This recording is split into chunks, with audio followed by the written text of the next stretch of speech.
All right, if you would go ahead and take your seats. Again, welcome. Want to read from Psalm 133 here before we start. How good and pleasant it is when brothers live together in harmony. It is like fine oil on the head, running down on the beard, running down on Aaron's beard onto his robes. It is like the dew of Hermon falling on the mountains of Zion. For there the Lord has appointed the blessing, life forevermore. Guys, it's great to be here. Welcome. Thank you for being here, especially on a Saturday. I don't want to take for granted that this is a Saturday morning. Many of you, like me, work a full work week. Saturday is your time with family, and so we don't take that lightly. It speaks volumes that you would be here and spend Saturday morning with us. And so we're going to make sure that we're timely, that we end at 10:30, like we said we were. But really just thank you for your time this morning. My name is Aaron Paul. I am, title pastoral intern here. So just to clarify, I'm not trying to get on staff here at church, but actually in the process to become a what they call a lay elder. So I'll still work in the marketplace and then just serve here, volunteer here at Grace Church. One of the areas that I've been asked to be in charge of and work with is men's ministry, and so that's where we are here. And one of the things that we as a team really value and really feel strongly about men's ministry is that it's not a program. This isn't men's ministry as in we're going to have events and you just come to the events and that's it. We really value men's ministry in the sense that it's men in ministry, men doing ministry, men understanding the call of God's call on our life, embracing that call and walking it out in all of life. So in work, in our home, loving our families, those who have families, those who have wives and kids, serving them and loving them for God's glory. So that's what we're here for. This morning's event, really, FJ had the burden for this morning. I'm going to introduce FJ here in just a second after I pray. But this morning is getting your house in order. What this morning is not is a detailed class on finances, on insurance, and on legal. It's more of a survey, an overview, a checklist of here are the things that you want to look at to have your financial, to have your legal, to have your insurance house in order. And then we want to give you the resources. We want to direct you to the places that you can get the help that you need. And the other thing I want to say before I pray, this is a safe zone, right? This is a no judgment zone. Many of us, myself included, are going to find, oh, wow, I don't have that check on the checklist. Don't be ashamed of that. You have it all. Don't be ashamed of that and seek the help that you need. That's what we're here for. So we're not here to judge each other. We're here to help each other grow. So let me pray, and then I'll introduce FJ. Our Father in heaven, thank you for your grace to us. Thank you for the opportunity to be here. God, thank you for each and every one of these men here. Thank you for what they represent. Each and every man here represents a different area of our community, a different area of our state where you, God, have your kingdom, where you, through your grace in their life, through the way that you're working in their life, God, are reaching those who they come in contact with. And so I pray as we meet this morning that you would convict us where we need conviction, that you'd encourage us, direct us to where we can find help to grow and to change for your glory. And we pray this in Jesus' name. Amen. FJ, if you would, come on up. You guys, welcome FJ.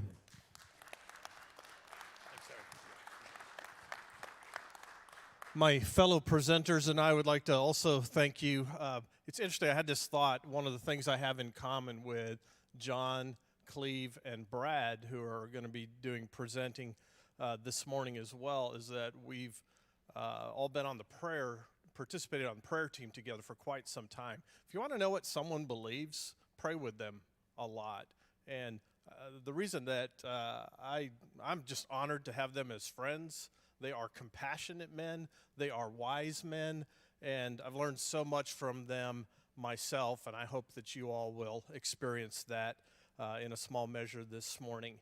You ever have one of those times when the Lord just arrests your attention, where something just happens, and it gets your attention that makes you stop and think and continue to think. There's a place, 2 Kings chapter 20, which tells a story about Hezekiah and Isaiah the prophet. And Hezekiah, according to 2 Kings 20, when he was 39 years old, Isaiah the prophet, the son of Amoz, came to him and said to him, "Thus says the Lord, set your house in order, for you shall die, you shall not recover." It's very sobering. There's a quote, as I've been meditating on that for quite some time, that I found in a commentary by Edward Young, that says, "Set, put, or command your house." And more literal translation is command with respect to your house. Hezekiah is to give orders that will result in the affairs of his house being set in order. They were to be commands for the best interest of his house. The thought is that the king must leave his financial and business affairs in order so that undue burdens will not devolve upon his heirs. But he must also see that his house itself, his heirs, have received from him instruction in the way that they should walk. A man leaves his house in order not only when the proper wills and testaments have been executed, but also when he has instructed his family in the ways of the Lord. I would submit a thought about what does it mean to put your house in order. You could say it's your relationship with the Lord and it's your relationship with others. There are names that the Lord has given us as believers. One of the resources I found said there's like 285 different names. Well, some of those names are disciples, saints, light, a temple of God, ambassadors, vessels of mercy, among others. Today, we're focusing on the one called steward. We have a call to be good stewards of all that God has graciously entrusted to us. And had the thought that that call, as we all know, it is on us every day of our life until our life is over, or until we can say like Paul, "The time of my departure has come. I have fought the good fight. I have finished the race. I have kept the faith." So the question, guys, is this. If the Lord came to you today and said, "Set your house in order because you're going to die," I would encourage you, think on that question. How long would it take? What would the thoughts be that go through your mind? Would you feel a sense of panic and fear? Hezekiah certainly did, and I would say we probably all would as well to some extent. So the sooner we can start on this process of, quote, setting our house in order, the better off we are. We, as Aaron said, are focusing on 3 areas today: finances, insurance, legal. Guys, this is a lot of information we're going to throw at you. It's not in depth, okay?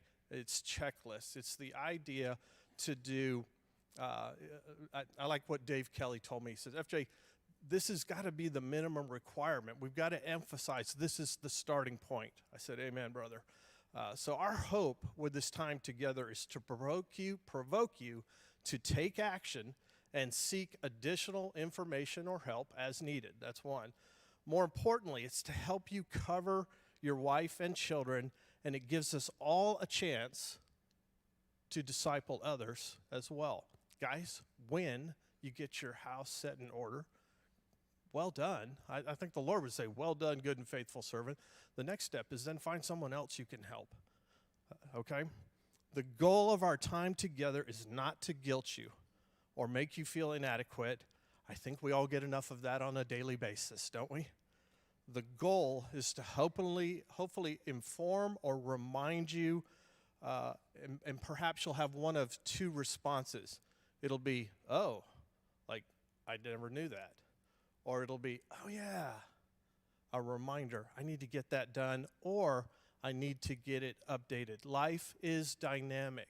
If you've gone down the path of doing some of the stuff that we're going to talk about today, you know that, oh yeah, it's 5 years old, it's 10 years old. Or in the case of mine, when I was looking at my own stuff, my will was 15 years old. Most of the laws that were in place at that time when it was written didn't apply anymore. So it was a very major rewrite. So our goal is not to guilt you. What is our goal? I love what the Apostle Paul wrote in 1 Timothy. The goal of this command is love, which comes from a pure heart and a good conscience and a sincere faith. If I could encourage you, don't get guilty, don't get condemned, don't get fearful. It's intimidating. It's a lot of work to do what we're going to talk about doing. So don't hesitate from it. This good conscience that we're doing right by our spouses, by our children, it's done from a heart of love. Putting our house and keeping our house in order and helping others to do so, in my opinion, is one of the most loving things we can do for our spouse, family, and friends. Okay?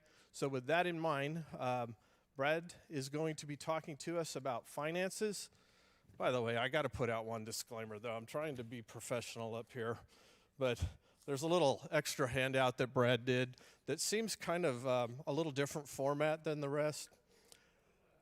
For those of you that know him, all I can say is one word: Brad. Okay? So Brad's going to talk about finances. John's going to talk about insurance. Cleve is going to help me tag team on the legal side. So with that as an intro, Brad Elledge, come on up. Oh, sorry about that. So one thing I learned from being in Toastmasters with my wife is that I learned that I really don't like to speak. I like to write.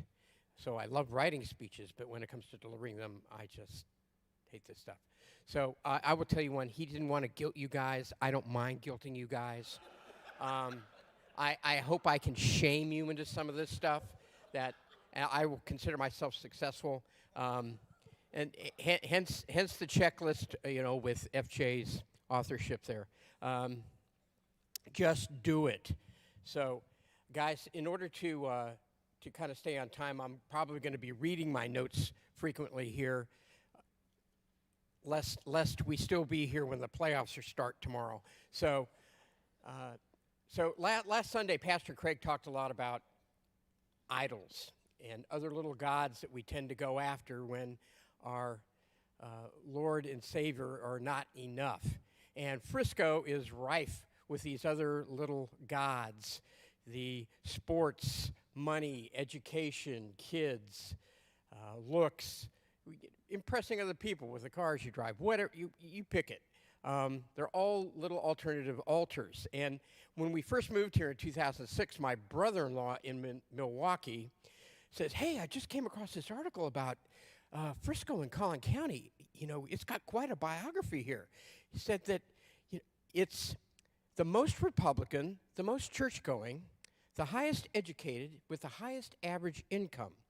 It also has the highest divorce and bankruptcy rates in Texas. So apparently there are consequences for chasing the Joneses.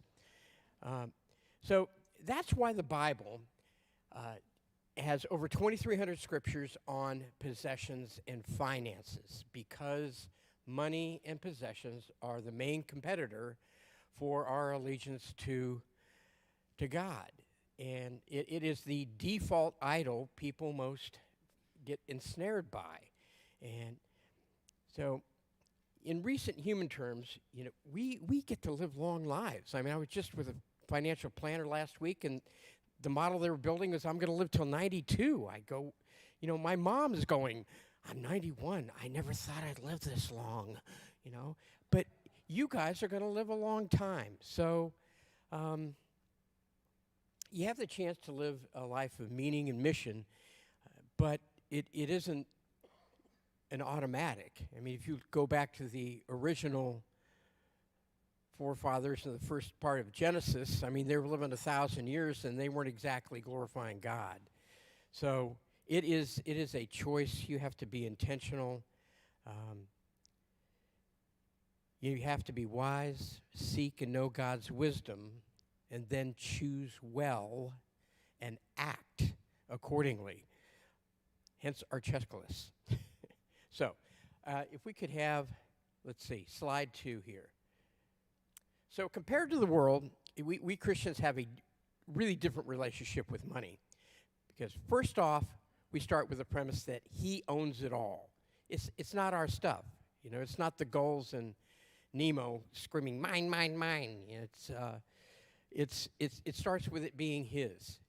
And we are just, as FJ pointed out, we are managers or stewards of the resources, I mean all the resources, time, money, that he entrusts to us. So, you know, as Proverbs 5 and 20 point out, we are not get-rich-quick people. The mental picture is we are steady plotters. It ain't glamorous, but steady plotting bears great fruit. So, second, it's not, I mean, what's great is, you know, if you're in the world, it's all up to you. I mean, for us, it's not all up to us. You know, he is for us and not against us, and we can serve God and trust him. Third, our financial life is inextricably tied up with our spiritual life. Jesus repeatedly equates how we handle our money with the quality of our spiritual life. You know, if we're faithful stewards with material wealth, God throws in the true riches, which are spiritual and intangible, per Luke 16:11. So as we handle our money consistent with biblical principles, we enjoy a closer fellowship with Christ. So let's go to slide 3, and this is an overview of, and when you see slides that have a great deal of dense content, we can thank Dave Kelly because he is a dense content guy. He will never put you to sleep, but he will help you sleep well at night if you engage him to help you with your finances. So you know, in finances, you know, we're all disciples. We're submitting our money, attitudes, and actions to the lordship of Jesus Christ. And that's really a safety. That's guardrails. That helps us keep us from going in the ditch. And our key attribute is that we're to be found faithful as stewards, to be found faithful. And faithfulness means being Holy Spirit guided in achieving the proper blend of the only 3 things you can do with money, which is give, spend, save, invest. And there are ifs in Scripture. God promises to meet our needs if we put him first in our lives and seek his righteousness. So, slide 4. So, this is a Compass Money journey, Compass Money map. And we run a full-on biblical finances class here once or twice a year, led by Dave and Beth Valka and others. And so it really turns out, if you look at this, and this is in your handouts, we really all have, in a broad sense, the same journey. We all have the same steps through this thing. I'm teaching a personal finance class to high schoolers right now, and I walk them through it. I said, you know, what are you doing? You start out, you're in your parents' household. You're learning. You're figuring out, well, what are my giftings? What am I going to focus on? And then I go to phase 2. I go to college or vocational school, and I get some more training. And now phase 3, gee whiz, I'm going to start a career. And what do you mean I got to pay for all this stuff? I mean, housing and transportation and medical insurance and all these other things. And oh my gosh, I got to pay for. And well, now maybe a significant other comes along, and maybe there's marriage and a honeymoon, and then soon after that it's kids, and kids require money. But the point is that, you know, each season of life has its duties and responsibilities and a cost. They all cost something. So we have to account for those things, and we have to budget for them. So, you know, I know some of us, like me, we're sandwich generation. I mean, I'm in phase 9 of this thing where, I'm taking care of grandkids and grandparents and, in my trying to wind down, but not doing a very good job. So, at any rate, let's go on to slide 5 here. It's on giving and spending. You think the most fundamental principle of giving and spending is to be content and live within our means. And I would say no. I submit that we begin by showing our allegiance to Christ with gratitude and trust. And that's through generous giving to advance the kingdom and to help others.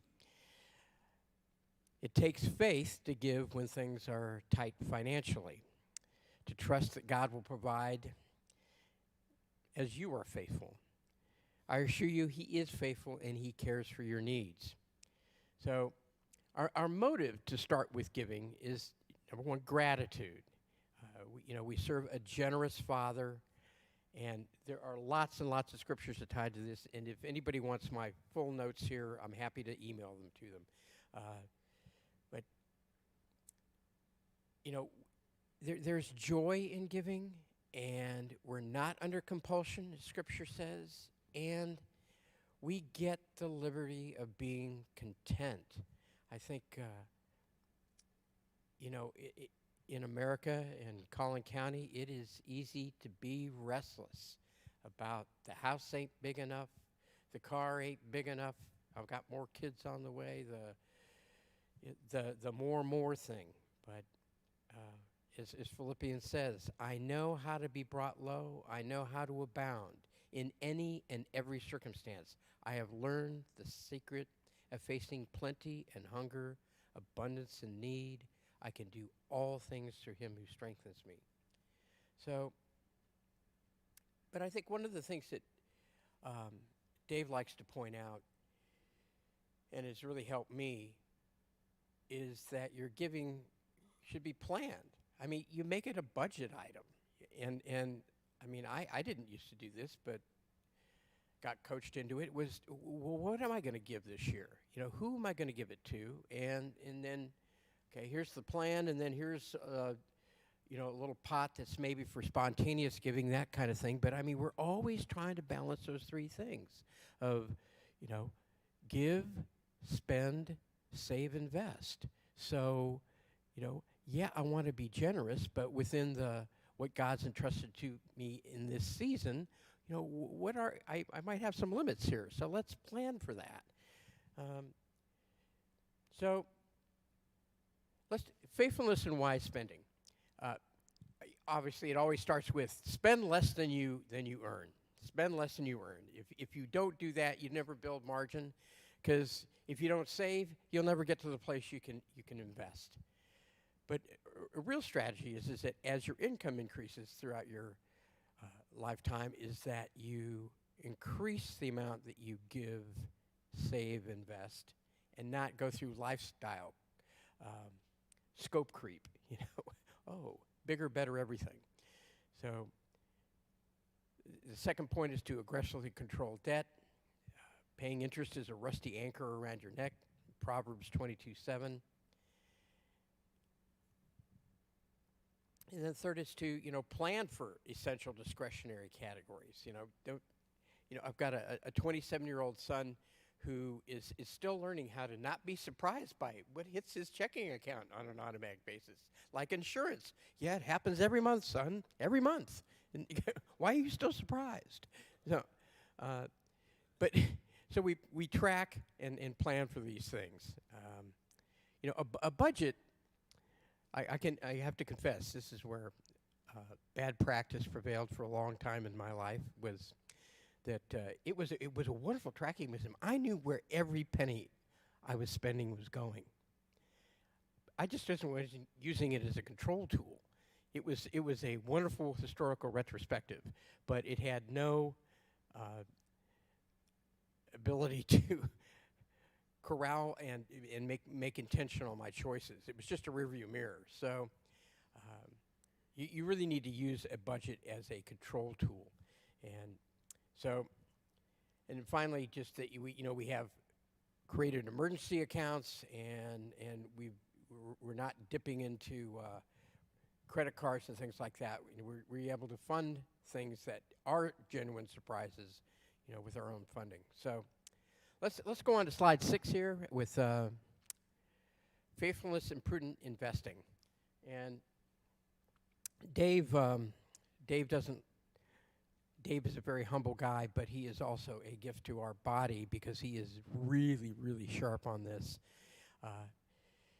And so if you need some help in this area, he's a man to get with. So faithfulness and prudent investing. It's the purpose really is to create capacity to serve your family, meet your needs long term, and serve others. So. What Dave describes this as, he says, this is a process of going from defense, in the beginning stages of that compass map, where we're paying off debt, we're building up reserves, we're got the insurance taken care of, we got the will taken care of, we got all these basics done, and now we're building some margin. Now I've got some money I can do some stuff with. I can start investing. So it's also a hedge against bad times, but in philosophy and practice, we are playing the long run game in investing. It is not, we are not on Robinhood, okay? Let's just say that, Just take the app off your phone, okay? We are steady plotters. And Dave, and if you subscribe to the Dallas Morning News, there's a wonderful guy named Scott Burns who writes a column. He's retired now and now he only writes once a week from his house in the hill country. But he talks about couch potato investing. And he literally, in this particular article, he just talks about how he put his money in mutual funds and ETFs or exchange-traded funds and just let it ride through all the ups and downs. Paid no attention to the news, no attention to all the drama out there, storming the White House or whatever. And he shows that his returns, in actual practice, were only microscopically less than people who are much more actively involved in the market and trading and doing all these gyrations all the time. So Dave will point out things like, you want to control your fees. Well, using ETFs and mutual funds are a way to do that. You can keep your expenses low as far as fees, of using a bucket system. And Dave helped me with this. Okay, I've got this short-term bucket where I've got to have high liquidity. I've got a middle-term bucket where, I can have some fun with the money. Maybe I shift it around a little bit. And then here's the long-term bucket that I just let it run because guess what? You got to be in it to win it. You don't panic. And so one of the things Dave will point out is that you got to have a plan for your investing. You've got to have, okay, here's my rules. And you stick to your rules. And if this is a challenge area, again, Dave could be a great resource for you on developing that rule set, because the biggest thing that undoes investors is that they make emotional decisions. They freak out with the news, and they sell at the worst time, and they buy at the worst time. So you got to stick with a philosophy and a rule set. So anyway, I forgot to put my stopwatch up here. How am I doing? 2 minutes. Okay. Fast forward. The deal is that Albert Einstein himself said compounding is the 8th wonder of the world. So as far as saving and investing, it's called start yesterday and just use perseverance, patience, and time to work in your favor. And then when your investing plan actually succeeds, remember that the barns aren't for yourself. that, we're just not hoarding it up. We are to be channels of God's provision and goodness. And so after our reservoir is filled, his provision needs to flow downstream to bless others. So let's go to slide 7 here. So the mantra is save early and save often. As Warren Buffett said, don't save what is left after spending, but spend what is left after saving. Pay yourself first. Pay yourself first. So I'm going to give you a real practical example, and then we're almost done here. And this is slide 8, a tale of two savers, Anna and Shawn. And this is a condensation of a much larger chart. But if you look over here, we've got age 21 to 33, and then 34 to 65 over in the left-hand column. And here's Miss Anna. She gets out of school, and boy, she just starts saving $2,000 a year, and she's getting 10%. I mean, the long-run average return in the stock market is 10%. That's a long run. I mean, it's not every year. It's not every decade. 2000 to 2010 is what they call the lost decade for the S&P 500. I mean, it was slightly negative, but overall, it's 10% if you go from 1928 to now. So she saves $2,000 a year, and you can see the interest because here's compounding, the eighth wonder, and so she gets to age 34. She's got $51,750. And she stops. She stops saving. She doesn't put another dime in savings. Well, her buddy, Shawn, has got wine, women, and song to do when he gets out of school. And, he's traveling. He's got a nice car. He's having a great time. And then he settles down, and it dawns on him, gee whiz, I ought to start saving for the future. I gotta start messing. So he starts at age 34 and invests $2,000, not just for the first 12, 13 years. He invests for the next 30 years. The next 30 years, $2,000 a year. Well, you look at what happens at age 65. Well, Miss Anna has got $993,000, and he's got $442,000. He never catches up. So that's the deal about save early, save often. So whatever stage of life you're in, this little table here tells you, start now. Just get going and let time and compound interest be your friend. So, all righty. Slide 9. Again, here we are testing the limits of how much information you can put on a PowerPoint slide. So, fortunately, this is all in a handout that we have for you in your packet. But Dave's well done, good and faithful servant checklist, and FJ's no cost, low cost, must do now for your family or you're screwing up checklist. So, but Dave's is largely what I've gone, checklist is largely what I've gone through with you thus far. But FJ's list, this is born out of hard experience. FJ has had several family members pass in recent years, and he has had to oversee their estates. And so he's been through every mess in probate and estate management known to man. And because he's the head of our mercy ministry here at Grace Church, he has, helped all of the 4 widows we've had in the last couple of years here at Grace Church. So widowhood is a new phenomenon. I mean, in my 40 years of being a Christian, that's the most widows I've experienced. So all it says is that, hey, none of us get out of this alive, right? So we better prepare an exit strategy. So with that, I'm just going to real quick commercial for finance class. We do a 9-week deep dive class that teaches a biblical perspective on managing our finances. And Dave leads that ministry.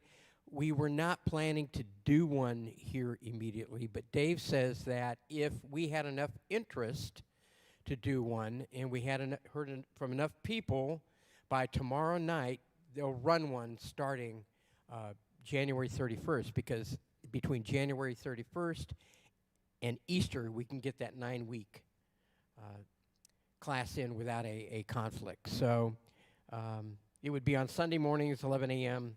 for 9 weeks. And the other pitch is that the financial discipleship team is also looking for help. If this is something you'd be interested in, I'm looking at you, brother. Stephen. If this is something you'd be interested in, please let Dave or myself know. So, all righty. Thank you, guys.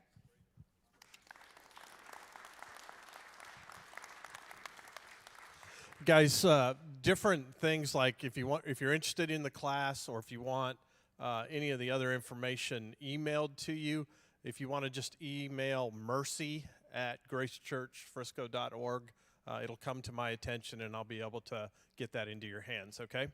All right, next up, John Shin. He's going to talk to us about insurance. By the way, John is a licensed insurance agent here in the state of Texas. He knows what he's talking about. It's a real honor to speak in front of a room full of men who care about getting their house in order. So take a look at the slide, or actually the handout here. If you want to flip to the brown pages that has auto, home, life, health, and disability. And I know insurance is one of those necessary evils. And if you look at when this all began in the Garden of Eden, right, when things were perfect, you didn't need insurance. And then chapter 3 comes. Within 2 chapters after, now you have to have a backup plan. You have to have something in place. So the first 2, auto and home, those are things that are required. If you have a loan, the home insurance is going to be necessary. If you drive a car, the state of Texas requires you to have auto insurance. And if you don't have any, please come and see me afterwards. But these are the 2 things you have to have. Life insurance is voluntary. It's not mandated by anything, but we'll get into it a little bit. But life and health is it can go either way. And then disabilities, these are a little bit different. But I want to cover the auto and the home real quick first. And instead of going into a lot of detail about this, you need to talk to your insurance professional, your agent, or if you got it directly online, there's tons of resources. And again, I'm available as a second pair of eyes. If you don't know what you have, you don't understand this stuff, it's okay. Most people don't. They don't do this for a living. They don't look at this but maybe once a year. And so when you look at it, you want to take a look at, understand what's going on. State of Texas requires the very first line here. What do you have? What's your coverage? A lot of people I run into have the same coverage they got when they were in college. And so they start off with the cheapest one, the lowest coverage, and maybe that's good enough. But then they get married, and then they have children, and they still have the same coverage. When's the last time you've taken a look at it? State of Texas says 30, 60, 25. Those numbers may not mean anything to you, but that's the bodily injury, total accident, and then the last number, 25, is property damage. If you've driven in the city of Frisco, you've probably seen some really nice cars. You hit a Tesla and you total it, guess what? $25,000 is not going to cover it. And the courts will make you pay. And unfortunately, the financial thing that we've gone through just now, all these things interweave. If you don't have that money, guess what? Compounding interest, before I go further, insurance, a lot of people hate getting insurance because it's an expense that they have to deal with. That's the mindset. But I want you to at least think about it from the sense of it's money when you need it the most. When you get into an accident and you total a $100,000 car, do you have $100,000 in your pocket in savings, or maybe you have an IRA, maybe you have a 401k. You pull that money out. Compound interest is working against you at that point. So please be aware of where is this money coming from, and having the right insurance is going to help you a long way for savings, compounding interest, and all these things work together. So figure out where you are, and you'd be surprised, going from the lowest coverage to the highest coverage and just increments in between, you'll find out that it's less than $50 a year. And I've had people come up to me, and this is not to guilt anyone here or anything like that, but these are true stories that they didn't have enough coverage. I've encouraged them to get a little bit higher coverage. They come back and realized after the fact, oh my goodness, now I have to pay $50,000 to this other party because the court is forcing them to. And it would have cost only $50 a year, you're telling me?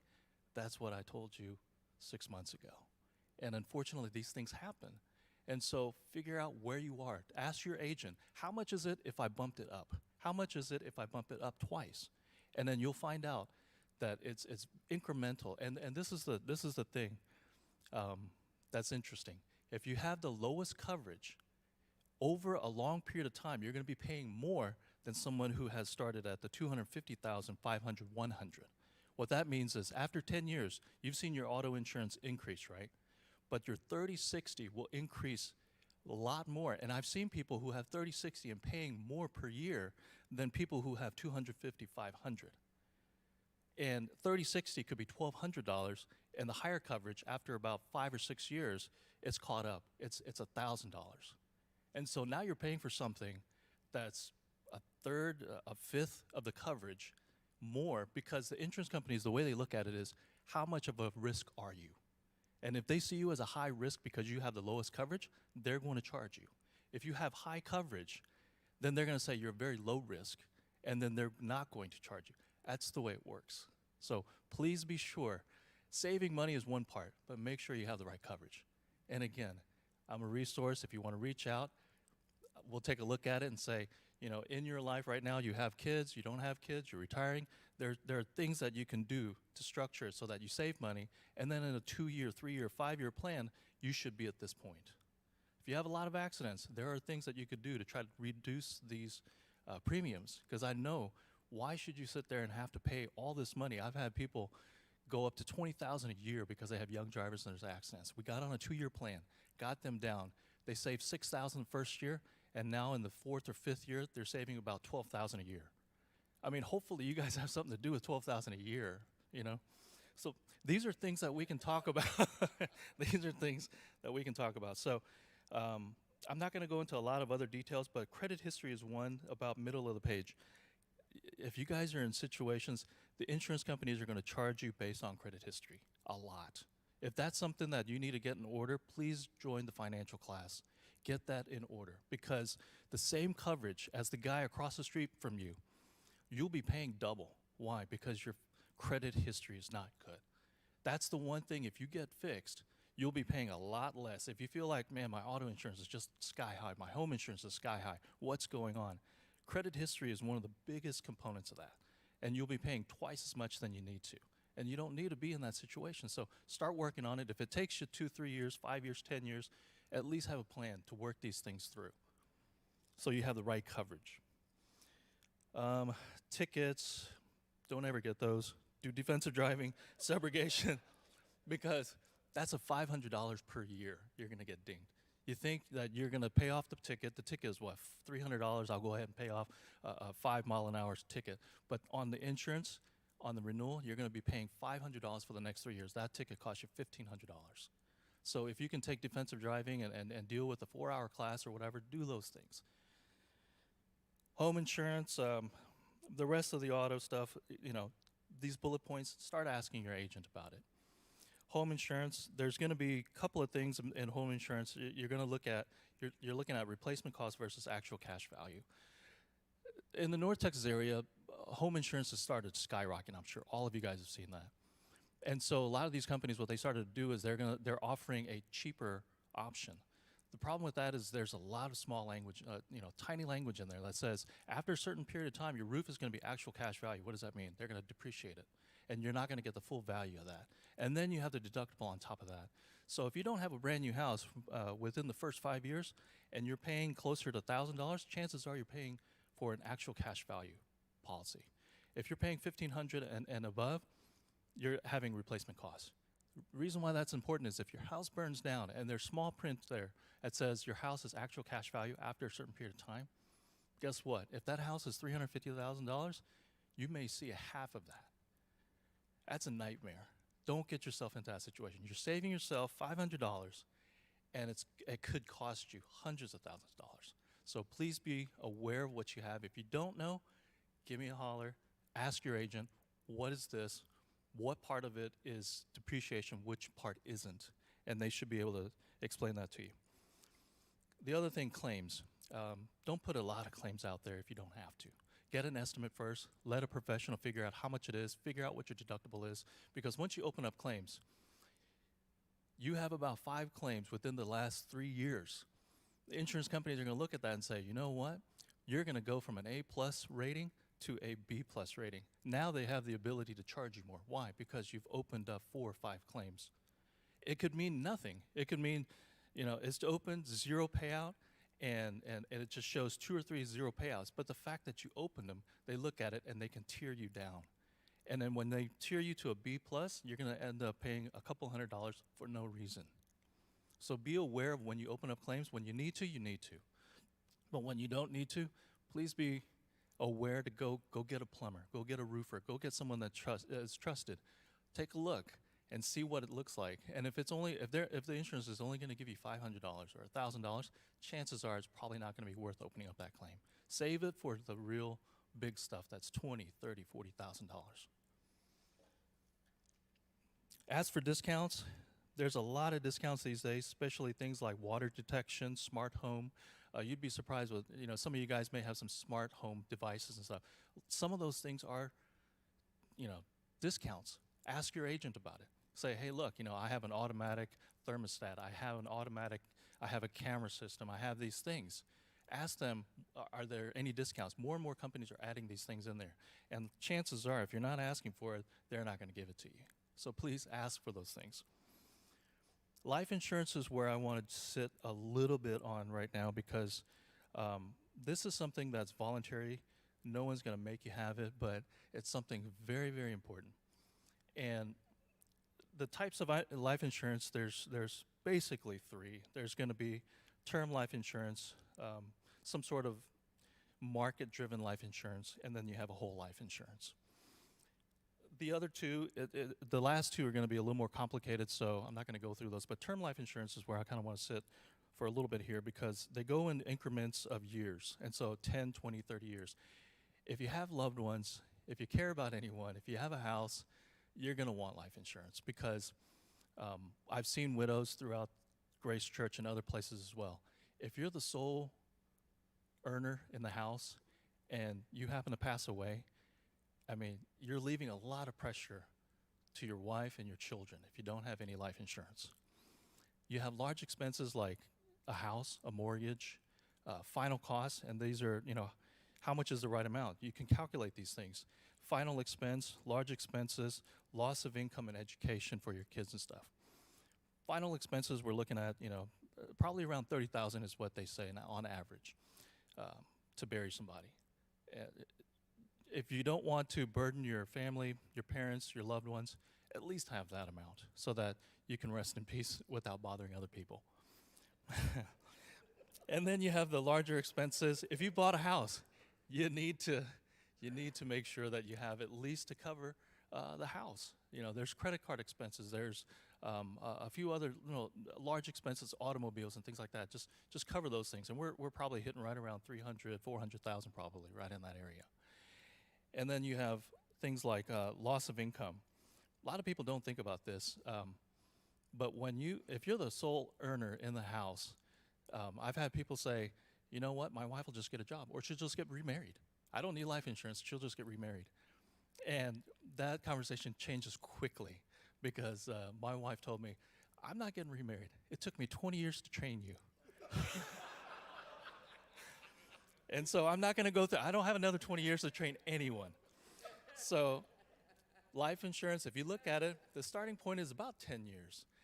That's a starting point, and that income is not coming to your significant other, okay? And you're forcing them to go work, potentially, if you don't have enough life insurance there. And on top of that, the quality of life drops quite a bit because now it's a single-family home. Tough enough, it's a widow and orphans, not orphans, but widow situation. And so you're putting your spouse in a tremendous difficult place. And, if you start adding these things up and then you start adding the college, you want your kids to go to college. It's very difficult on a single family home. It really is. And so if you set up a fund here from your life insurance, then you're helping the next generation. And all of these things, I think, ultimately all are tied to helping your neighbor. Your spouse, your children, the next generation, even the auto insurance. When you hit somebody and you don't have enough insurance, you're not affecting just you, you're affecting them as well, because they're not getting their car repaired correctly and things like that because of your negligence. It's an accident, but the thing is, you're watching out for your neighbor as well. So be prepared, get the right coverages and the limits. On the last thing on the life insurance, one thing that the very first thing that they look at is going to be height and weight.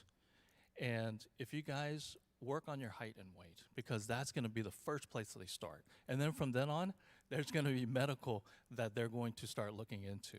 So there's a policy for everyone. You may have to pay a little bit more, but one of the things is get it in place, get yourself in a good height weight situation, and then you can retest 6 months, a year later, because you can continue to purchase it at a better rate. Even though you're a year older, but if you're at a better height and weight, then you can get better rates for that as well. If you flip the page, we'll look at health insurance and disabilities. Health insurance, there's different flavors there too. There's the Affordable Care Act, which is the first one, shared plans like MediShare, and whichever you decide to go to, that's going to be a choice between you and your family, but at least get the right coverage. There's catastrophic type coverages. People have decided, you know what, we can get health insurance and we're just going to go for the catastrophic. And because that you have a situation where your means are okay, you can go see the doctor, but if cancer hits, then I need something to cover it. That's fine. Just understand what these things do cover, and if you don't, you can read up online. There's a lot of information there. You can, again, use me as a sounding board. Use me as a second pair of eyes. We can take a look at it and figure out what you can get. What's worth it. Is this worth it? Is it not worth it? Medicare is available. Those who need Medicare, find out about those things. Don't be, concerned. CHIPS.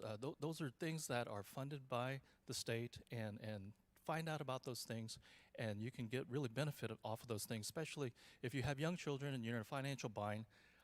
Get them on some sort of plan so that they get regular health care.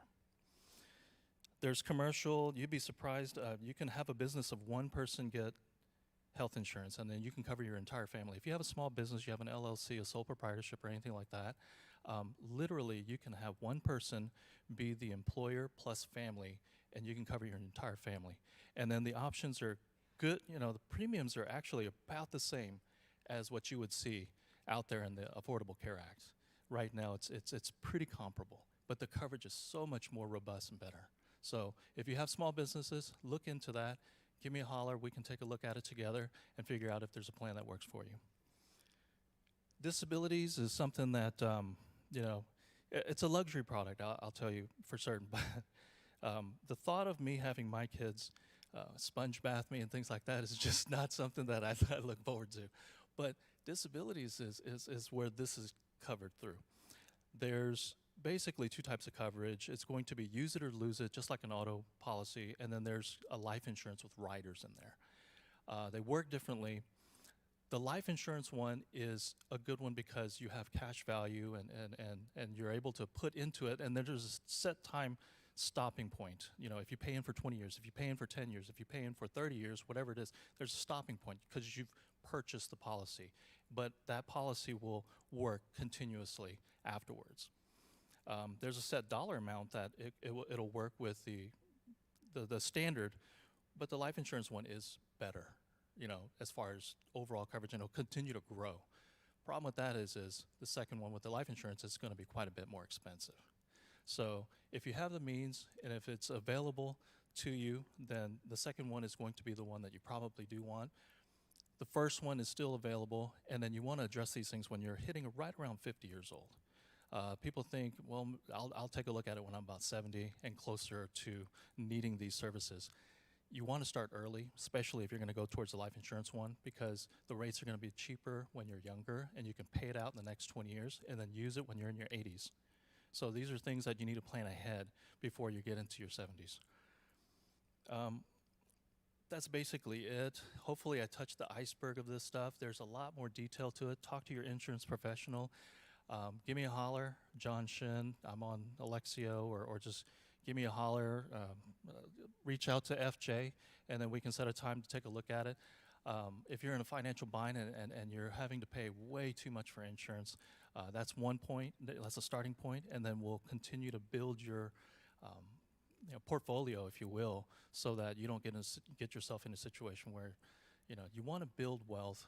You want to be able to have financial freedom so that you're able to give to the things that really matter to you, not because of an accident. Now you have to pay for the next 10 years, to something that was an accident. You can avoid these things. I don't know if we're going to do Q&A. Okay. Great. Thanks, John.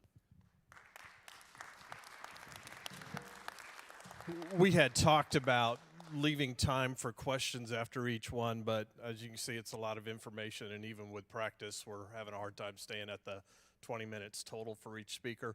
I'll offer this, guys. Again, we want to be respectful of everybody's time. We said we'd end at 10:30, which is why I'm going last, because I do sales for a living, and I can talk really fast if needed to get to the closing point. So that's why I'm doing the legal and not Cleve. Cleve actually thinks and ponders. I talk.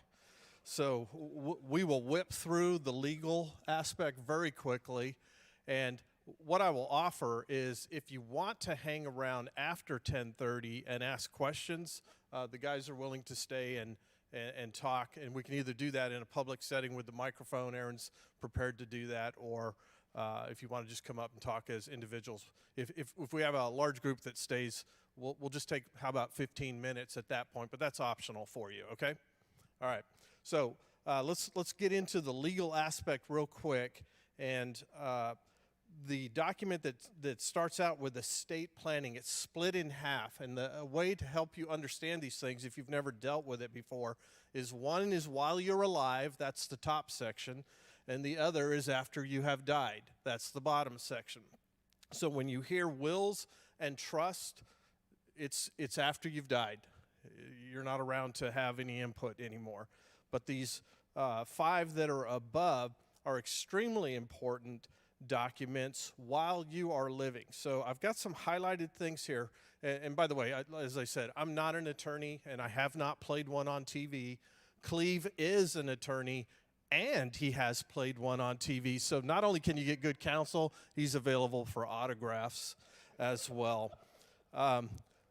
Here's something else that might help you as far as an attorney. What is an attorney? It's one who is legally appointed to transact business on another one's behalf. And then we hear the term lawyer, one whose profession is to conduct lawsuits for clients or to advise as to legal rights and obligations in other matters. And the one that I like the best is counselor of law. The people that have really benefited me the most would be the ones that really have developed that counselor of law, one who gives advice and deals with various issues, particularly in legal matters. It is interchangeable with the other ones, but a good attorney, a good lawyer, in my mind, takes all of this complex law and teaches you how to apply it. It's kind of like sitting here at Grace Church under Craig's teaching, isn't it? So the durable power of attorney, or DPA. DPA and the medical durable power of attorney, say that 3 times fast. They both do the same 2 things if you are incapacitated. That's the key thing to know about these. But the durable power of attorney is for financial and legal aspects. That's your instrument for that. And the medical is for health care decisions that you would make if you were able to. Guys, I could tell you story after story of walking through things. The first 50-some-ish years of my life, never had any of this.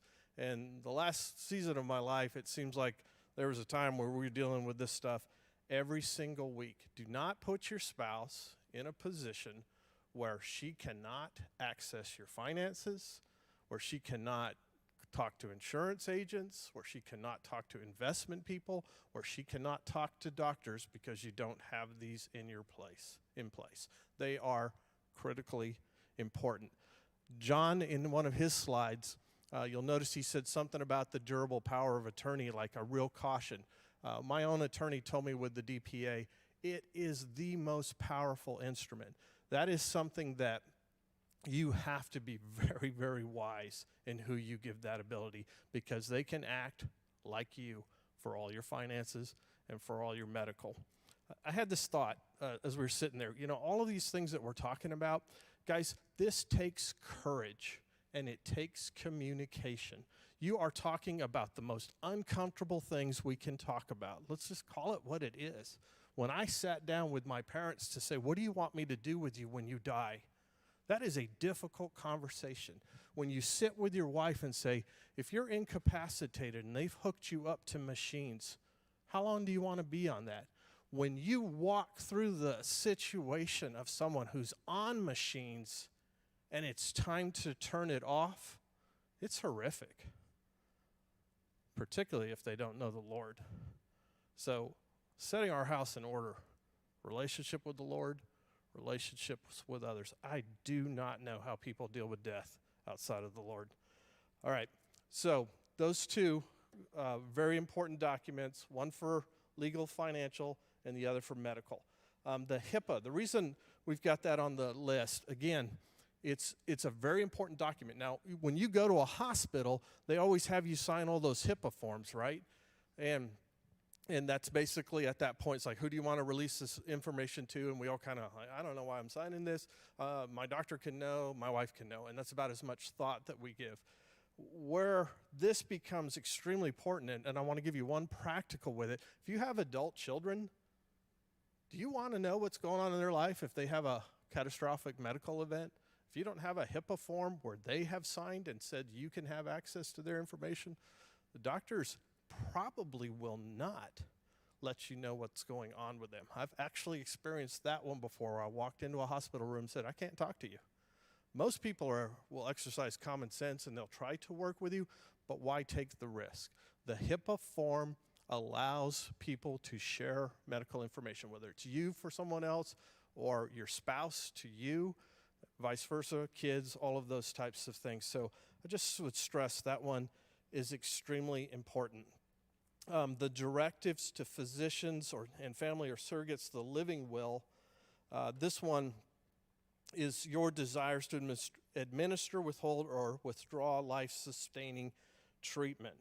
And that's why I just had this note, and I've got underlined here, talk to your spouse. Make sure you're in agreement. Look, the answer for all of us is, I don't know. You just find yourself continually defaulting to that. Press through it. And let me just throw one other practical out to you on the living will. They always say, do you want to withhold food? Do you want to withhold water? Usually a good one will also say, keep the patient as comfortable as possible. I would submit, just from experience, do not, unless it's an absolute medical necessity, do not withhold water. That's cruel. Think about how dry your mouth is after you wake up just from sleeping in the night. If they've been under anesthesia for a while, it's just like you're blowing dust out. I've seen people's lips just turn completely chapped and dry. And the medical professionals try to do their best to work with that. But guys, I just encourage you, that's one of the things to think about. Do not withhold water. Under the declaration of guardian, I'd sum it up this way. Cleve could probably give you a better definition. We're thinking long-term care at that point. And these are great conversations to have with your parents. That's kind of how it all started with me, with my folks and with my aunt and uncle. Is okay. Dad's got dementia. What are we going to do? And so long-term care, it takes a lot of conversation. Hopefully there's financial provision set aside for that. It's breathtakingly expensive. So enough on that. Real quick on the will, and and probating. This is my understanding of it, that even if you have a will, you will go through probate. Now, I like having professionals do stuff for me as opposed to having to necessarily figure it out all the time. And having an attorney who's done your will, they'll file the probate with the state of Texas should it happen here. And they have to get something that's called letters of testamentary. And that is what allows your executor in your will to actually act on your behalf. Nobody's supposed to be able to do anything until that has been ruled on by a judge. If the will's in place, that process usually goes very, very quickly. If the will is not in place, that can take months. And true example, I've had one person, I'm just leaving names and relationships out of stuff, I've had one person whose spouse died and they were completely cut off from all financial income until probate was ruled. And it was a shock. It was a shock to them. I think their spouse would have been shocked as well, and it was because he did not have a will. And there's all sorts of nuances to all this stuff, guys, and they didn't have joint accounts or all of these types of things. So I would just encourage you, it's a really key thing. The trust, here's a way of looking at the trust. Trust allows you to probate while you're still alive. And now you know how it's all going to get set up.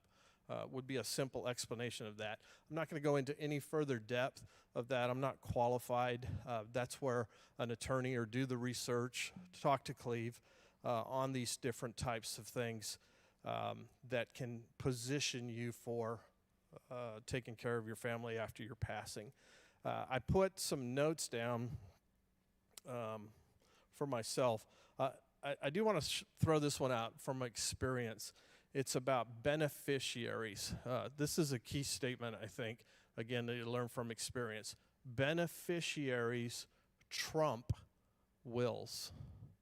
And so if you don't want to be concerned about probate or things getting tied up, make sure that on every financial thing that you've got your beneficiary.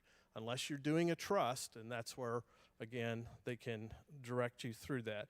But a beneficiary is a great way to ensure your wife still has access to your finances.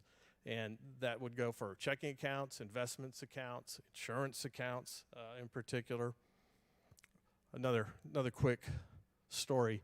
A person I was helping, as John was talking about life insurance, I talked to the person who was going to pass, do you have life insurance? Or they didn't know they were going to pass at this time, but it was not looking good. Do you have life insurance? And that person told me they had $40,000 worth of life insurance. And, at that point, what are you going to say? All you're going to do is make them feel worse. And we all know how quick we can go through $40,000, right?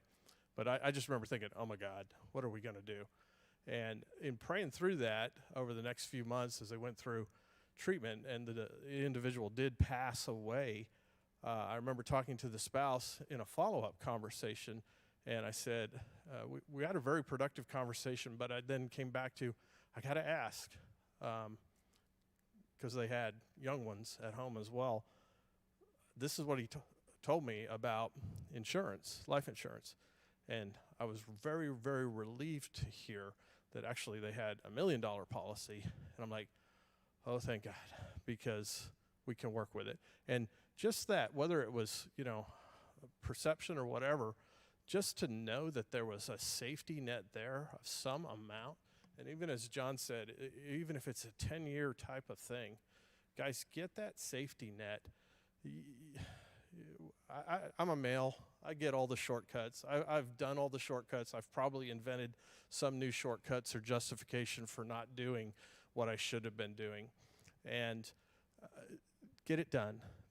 If you don't know the answer, talk to someone who does so that you can provide some amount of safety net for your spouse and for your kids. Experiencing death, and for those of you that have experience with family members, it is a very, very final event, and it's an event that keeps on giving in the sense as far as how it affects your heart, how it affects your thinking, how it affects your ability to function. Don't add financial pressure on top of it. That would be my advice. So our action items on legal, I would encourage you to do these things. Talk to your own attorney to make sure your docs are current. As I said earlier, mine were like 15 years old, and I'd always been thinking, I'm in great shape. But the laws change, and like with the durable power of attorney, the laws changed in 2017. So if you've got a DPA that's older than that, it may not be as valid as you think it is. So the first one, talk to your attorney. Probably the first one should have been talk to your spouse about these life issues. What would you want to happen? What would she want to happen? Have the courage to cover and lead your wife through what will be one of the most difficult times in either hers or your life. The Lord will walk alongside us. Of that I've absolutely experienced. But help them now while you can help them. I would encourage you to talk to Cleve. He can advise and recommend attorneys. Talk to myself. I can recommend an attorney. I'm not going to give you much advice other than here's who I use. And then one of the things that you can email me for, mercy@gracechurchfrisco.org, is Cleve, gracious man that he is. Guys, don't let either the trouble, the bother, the cost of an attorney, any preconceived perceptions stop you from taking action. Cleve has researched a number of these forms that are statutory, which means they're current with today's law, and he's got links to them that are on the internet that are free. If I did not provide those today, but if you want to email me, I'll be happy to forward those links to you. They're for the living will, the DPA, the medical durable power, and the guardian one. And then there's all sorts of will type of stuff on the internet as well. So Cleve says that the forms are designed to be easy enough to complete, that you don't have an attorney, you don't have to have an attorney prepare them for you. So last thing I'll close with, as you, I want to leave you with this thought. Picture yourself with, let's take it out of family. Maybe that's easier to think about. You're going to go help someone with their spouse died, and you have to help them figure out where they're at. I have walked into too many homes where you ask for, where's the budget? I don't know. Where's the list of bills? I don't know. Do you know who the bills are with? I don't know. Where's your insurance? I don't know. And on and on. And guys, it is a massive amount of work to figure out, number one. But number two, I'm telling you, people do not think well and think clearly when they are suffering a loss. The checklist that we've got is that, and here's how the Lord addressed me, I think, on this. I was kind of patting myself on the back, as I'm very, very prone to do. Lord, I thank you. I'm not like others, especially my wife. I also got to just say real quick, as John's talking about weight and height, I'm thinking about, how do you work on your height? Anyway, the checklist is, I've got it all on my computer. I deal with my computer every day. I've got all these bills, all the accounts, everything, contact names, forms. And then the Lord, I just felt like graciously said, is your wife going to be able to access it? Well, sure, Lord. All she's got to do is log on. And that's when I realized, oh.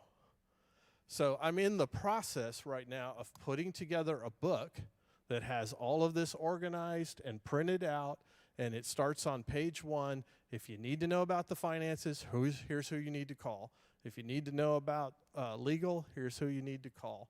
And I just encourage you, serve your spouse in the manner that they will appreciate, not what you think that they should do.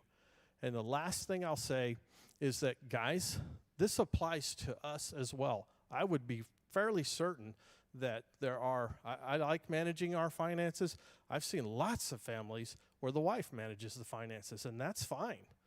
You make sure you know all of the stuff and help your wife organize it if she's doing it all, because I've also walked into situations where widowers were in the same boat because their wife took care of everything, she passed away, and they didn't know what to do. So it applies to both sides, okay?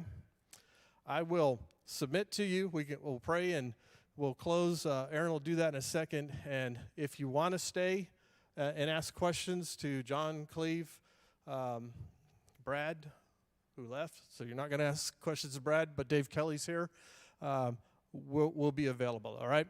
So, Aaron?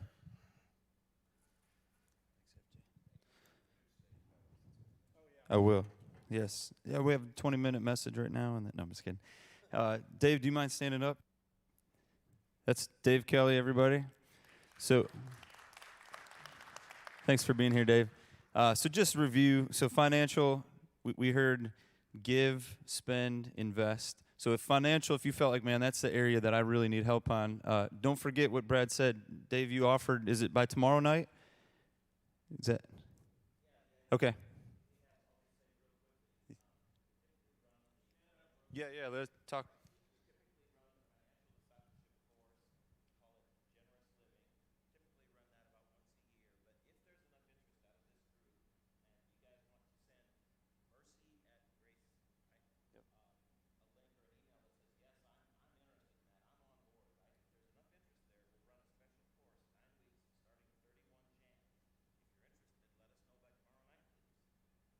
Awesome. Thanks, Dave. Yeah, and that email address right there, mercy@gracechurchfrisco.org.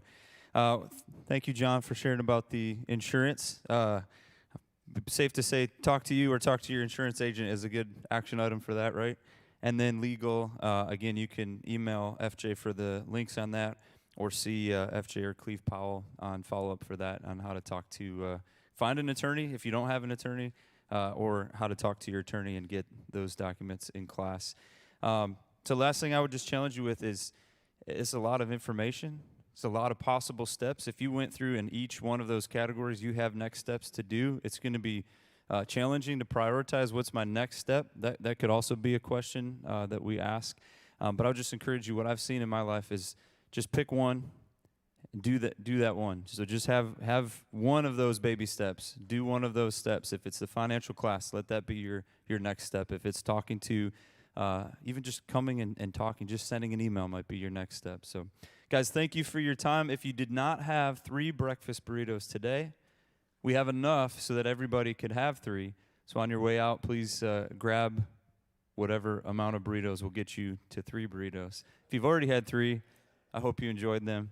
And like we said, let me close in prayer, and then if you want to stay and have question and answer time, if you want to ask questions, you're more than welcome to stay. If you want to leave, you're not going to offend anybody. Again, we told you we'd be done at 10:30, and it's already 10:33. So, but let me close in prayer, and again, just thank you for being here. Our Father in heaven, we thank you for your grace to us, God. It may not feel that way to some of us. I know myself going through that checklist, going in thinking I have so many more things checked off than I do. God can feel condemning in some ways, but God, it's your grace to reveal these things to us. It's your grace to reveal areas in which we need to grow and to change. It's your grace to us so that we can love, as we heard this morning, we can love our neighbors, we can love our wives, we can love our families and those that we leave behind, those that we interact with. And so, God, I pray that we would see it as your grace, that we would embrace it, that we would pursue change for your glory and through your grace. And we pray this in Jesus' name. Amen. Guys, thank you again. You're dismissed.